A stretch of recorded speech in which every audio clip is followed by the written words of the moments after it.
In this video, I'm going to go over the goto meta command that was added to version 0.2.0 of WK. I'm going to explain why you might want to use it, as well as how to use it. So let's go ahead and get started here. We're going to copy the example. I'm going to do a little bit of reformatting. And before we jump into the goto command, I'm actually just going to delete that and give us a bit of context for the example so everybody's on the same page. So we've got a window prefix, and within that context, we've got a move prefix with the plus keep flag, and then we finally got an implicit keychord array to presumably move windows to different workspaces is the idea we've got here. So let's go ahead. We're just going to run this file and take a look at what we've got going on here. So nothing too crazy here. This is basically a Hydra. If you're familiar with that in Emacs, I can press any of the keys on my home row here, and it'll run these commands. And once I'm done, moving these windows, I can press escape or any other key that's not bound to close the Hydra, to close the menu, and do something else. So that's the context.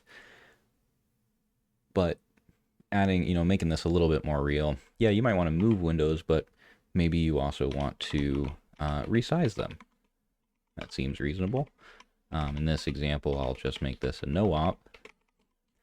But maybe this is a prefix in your, maybe this is a prefix for your configuration, or maybe it's just a single command to resize the windows, whatever the case may be.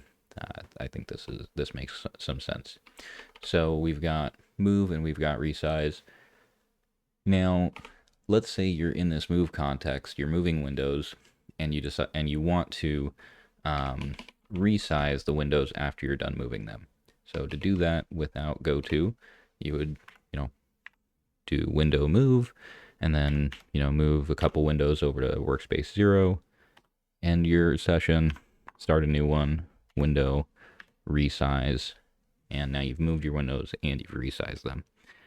So that's how you would do it normally.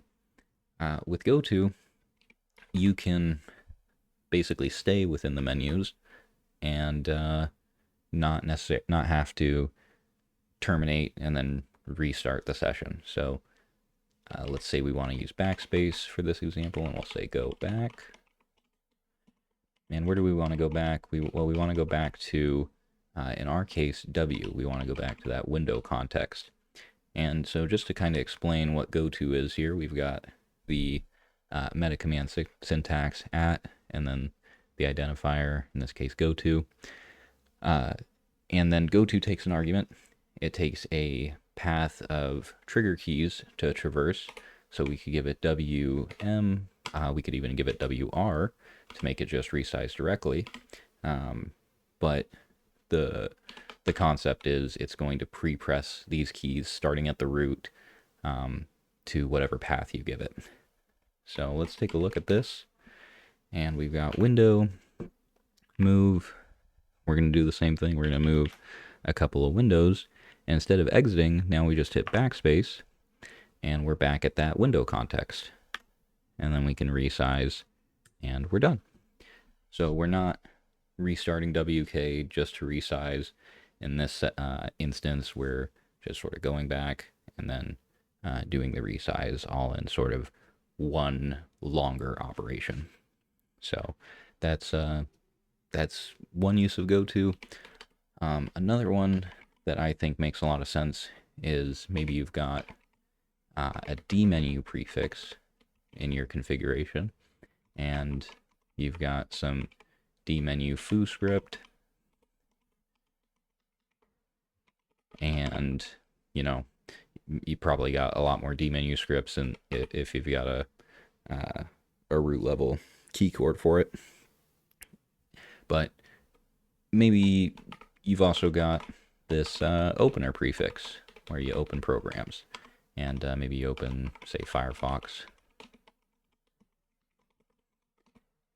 and you really use your D menu. You use your D menu uh, scripts a lot, so you also want to include those in your opener prefix. Well, you can, without goto, you can basically repeat yourself, and have your scripts written a second time here, your key chords, I mean, for your scripts a second time, and that's perfectly valid. You can repeat yourself, you can do that just fine, but obviously if you're repeating yourself, you risk going out of sync. So for example, if you add a bar script to your D menu scripts, you have to add it in both places. Otherwise, you'll be out of sync. If you go D menu, you get foo bar, and if you go open D menu, you just get foo until they're properly synced. Well, instead of doing that with repeating yourself, you can just use a goto command and say goto, in this case D for D menu. That's our trigger key. And now when we do open D, we get foo and bar. So we get those keys. We don't have to repeat ourselves. It's a lot less brittle, and it's quite nice. That's pretty much it for goto. You can get real creative with it. It is, similar to goto and something like C. At least conceptually. You can't, for example, do something silly like go to OD. So we'd go O and then D, basically going right back to itself. If we tried that, when we press D here, we'll get an error. Error infinite recursion detected in goto. So WK will stop you from doing that. If you do ever create a recursive goto, it's not gonna honor it. It'll error out. But you can do, some pretty cool things. You can just press keys. For example, if I wanted to, like I was saying before, make R resize in this move context, so I don't actually have to go all the way back. I can just press R for myself. I can do window R, and then if I do window move, move some windows around, and then I press R, it resizes. I don't have to go back and then press R.